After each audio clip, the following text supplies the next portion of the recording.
So every now and then on my Instagram account, I'll usually get a comment from someone who has scrolled all the way to the bottom of my feed, 1,000+ images, which congratulations, that's probably took you a very long time. But they'll leave a comment and it's usually a nice one, which is super nice. But at the same time, when I read these comments, I always feel like a pang of embarrassment and kind of shame even. And I can't help but think like, oh, what are they looking at? Stop looking. Because my earlier work, I'm not super proud of it because it's not good. You know, I know that it's the start of my journey, and you know, so I'm not too hard on myself or anything like that, and or any negative feeling like that at all. But I think it's just funny that, you know, I look back at the journey of my own photography and realize, hey, like we've all got to start somewhere. And for me to be a little bit insecure about my own beginnings, I think is perfectly natural. But I thought it'd be a cool idea for a video to go back in time together and revisit some of my older images and roast my work. And hopefully you find some nuggets of wisdom along the way. All right, let's jump in. All right, let's start with the first one. So honestly, okay, let's start easy, I guess, and not be too hard on myself, because I still actually kind of like this photo. So this is like June 8, 2016. We had this festival in Sydney called Vivid, which is just like a light festival, and that's where this was shot. And I get to like celebrate my photography anniversary every single year when this event happens, which is kind of neat. But with this image, like I still kind of like it because it tells a story. It's full of emotion. You know, there's a bunch of kids around. You can kind of insinuate what was going on. I guess if I had to shoot this again, you know, this was from the time that I first got my A7 II. So my first like foray into full frame cameras. So I could have cranked up the ISO a bit and, you know, maybe increased the shutter speed a little bit. But I think the story and the colors and the edit is subtle enough, and that really comes through here. So we'll start off easy on myself for this first one, and I'll probably get a little bit harsher as we go along. Okay, here we go. So this is a portrait of my friend Gareth vaping, which I thought was so cool at the time. Oh man, look, I wasn't any good at portraits, but this is just like as cliche as it comes. The whole like vaping thing with, you know, sometimes people wear masks, sometimes people have like a whole bunch of LEDs in the background like this one, and you know, you're always wearing a hoodie and really mysterious and all that kind of stuff. And yeah, it's like when I look back on it now, I'm like, I would never do something like this anymore, because I've grown out of it, and to me it's a little bit cringe. But yeah, you gotta start somewhere. I feel like I'm gonna say that a lot. Speaking of starting somewhere, I used to be, okay, so I used to want to, when I first started, use Photoshop a lot, because I've been using Photoshop since I was like 13 years old. Very, very long time. And I was hanging out with one of my mates, Demis, who uses Photoshop as well, does a lot of composites, does a lot of photo manipulation and that kind of stuff. And I was really inspired by that, so I thought I would do that kind of work as well, at least for a time. And this was like very, very early on. I was like a little bit into the Photoshop stuff because I thought I could leverage my skills. Like I already had the skill set, so why not use it, right? And yeah, like, you know, did conceptual stuff like this where I had my mate Dan stand in 3 separate places, then I comped them all together. I'm sure there's another like Photoshop example up here somewhere. Yeah, and then I was like doing some other, you know, brush work and all that kind of stuff, really super conceptual things, like, you know, with fog and like breaking apart while it's falling and all this stuff. And I was like, oh, looking back at it now, I'm like, yeah, I mean, I'm glad I had that experience, but yeah, no more. Definitely no more.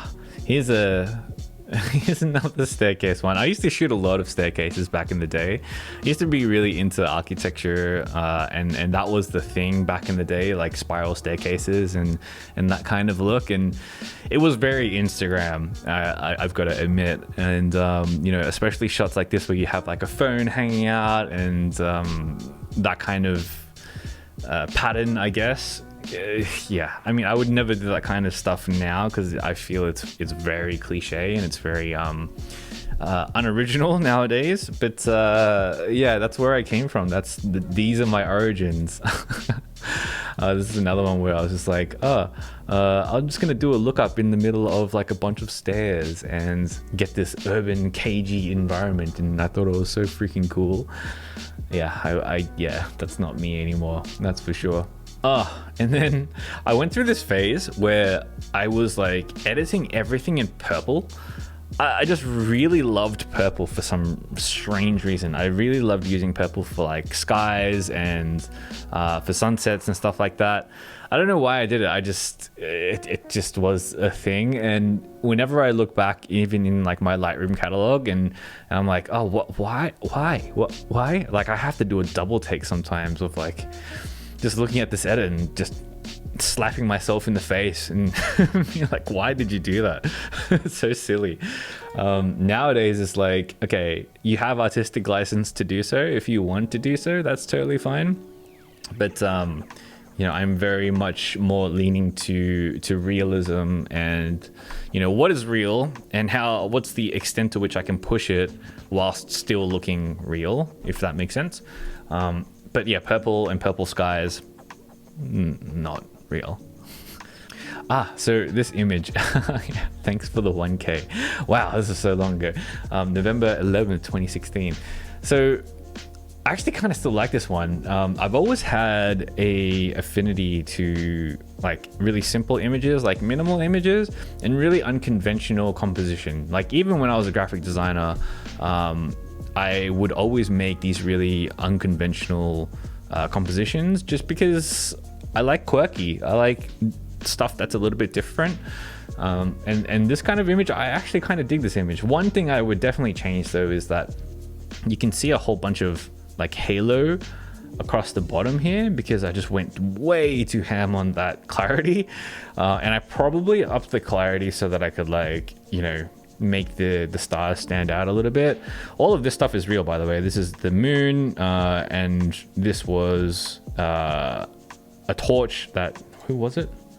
One of my friends, shone up at the same time. So it's all real, but yeah, the edit a little bit, it's a little bit much.